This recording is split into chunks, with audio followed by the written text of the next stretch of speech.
রাজ্যে নির্বাচন নিয়ে যখন রাজ্য রাজনীতি তোলপাড়, ঠিক তখনই রামপুরহাটে হতে চলেছে বার অ্যাসোসিয়েশনের নির্বাচন।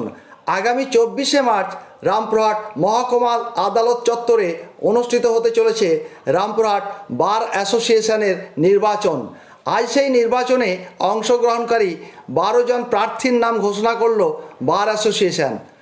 বার অ্যাসোসিয়েশনের পক্ষ থেকে জানানো হয়, ভারতবর্ষের গণতন্ত্র রক্ষার জন্য প্রত্যেক 2 বছর অন্তর রামপুরহাট বার অ্যাসোসিয়েশনের নির্বাচন হয়ে থাকে। গণতন্ত্র রক্ষার জন্য বিধানসভা, জেলা পরিষদ ও পঞ্চায়েত নির্বাচনের মতোই রামপুরহাট বার অ্যাসোসিয়েশন নির্বাচন হয়। আজকে আমরা এখানে সবাই সমবেত হয়েছি, সেটা একটাই কারণ যে আগামী রামপুরহাট বার অ্যাসোসিয়েশন নির্বাচন, সেই নির্বাচন উপলক্ষে আমরা এখানে একত্রিত হয়েছি। এই নির্বাচনে আমরা অংশগ্রহণ করব। কেন অংশগ্রহণ করব? এই গণতন্ত্র রক্ষার জন্য। সবাই জানি ভারতবর্ষ একটা গণতন্ত্রের পীঠস্থান। এখানে যেরকম বিধানসভা নির্বাচন হয়, অন্যান্য সব ক্ষেত্রে নির্বাচন হয়, পঞ্চায়েত, জেলা পরিষদ, এরকম আমাদের রামপুরহাট বার অ্যাসোসিয়েশনেও নির্বাচিত প্রতিবারই নির্বাচন হয়ে আসছে এবং নির্বাচিত প্রতিনিধি হয়ে আমরা এখানে বার অ্যাসোসিয়েশনের আমরা নির্বাচিত প্রতিনিধির মাধ্যমে আমাদের এখানে কমিটি গঠন হয়। আগামী নির্বাচনে যাতে আমাদের রামপুরহাট বার অ্যাসোসিয়েশন, বিশেষ করে জুনিয়রদের এবং সেই সঙ্গে সঙ্গে আদালতের সঙ্গে সুসম্পর্ক এবং প্রতিটা সদস্যরা সঙ্গে একত্রিতভাবে কাজ করতে পারি, বারের উন্নতি করতে পারি, বারের যে সমস্ত সমস্যা, সে সমস্যার সমাধান করতে পারি, তার জন্যে আগামী এতে অংশগ্রহণ করব এবং সেই সঙ্গে সঙ্গে আমরা নির্বাচনে জয়লাভ করব বলে আমরা আশা করি।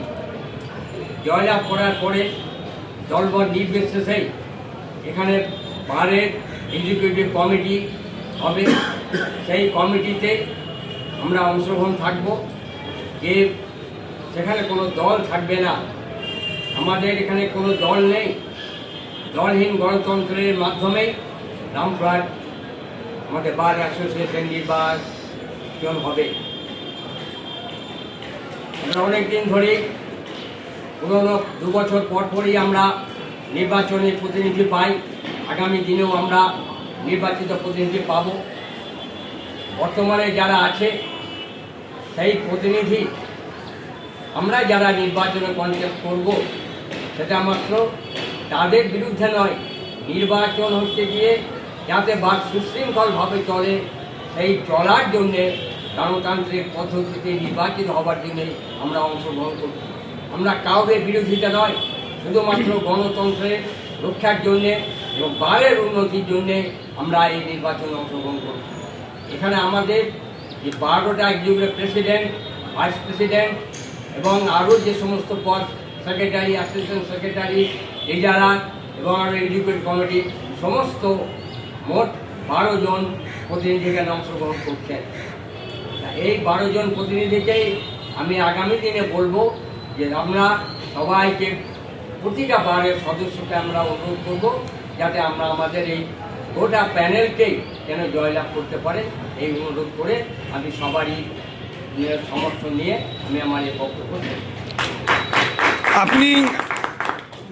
আপনি যে আপনারা যারা যারা এখানে অংশগ্রহণ করছেন তাদের নাম বললে ভালো হতো।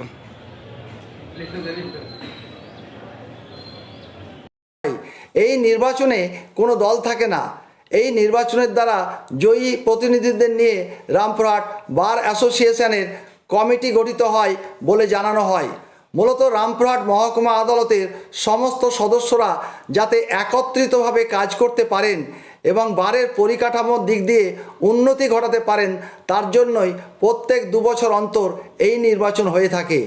এই নির্বাচনে মোট 12 জন প্রতিদ্বন্দ্বিতা করবেন।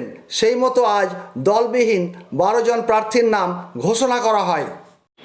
সভাপতি সত্যেন্দ্রনাথ দাস, সহসভাপতি সৌমেন ব্যানার্জি, সম্পাদক রাহুল আলম, ডাকনাম নতুন, সহসম্পাদক সুশান্ত কুমার সাহা, কোষাধ্যক্ষ অনিন্দ্য চ্যাটার্জি, আর এক্সিকিউটিভ মেম্বারে আছে অবিনেশ কুমার সিং, আব্দুল বাসার, অর্ঘ পাল, ইজাজ আহমেদ, রাহা রুমার তাসনিমিন, রমিনা কাশ্মীর, সুস্মিতা দে, তন্ময় চক্রবর্তী।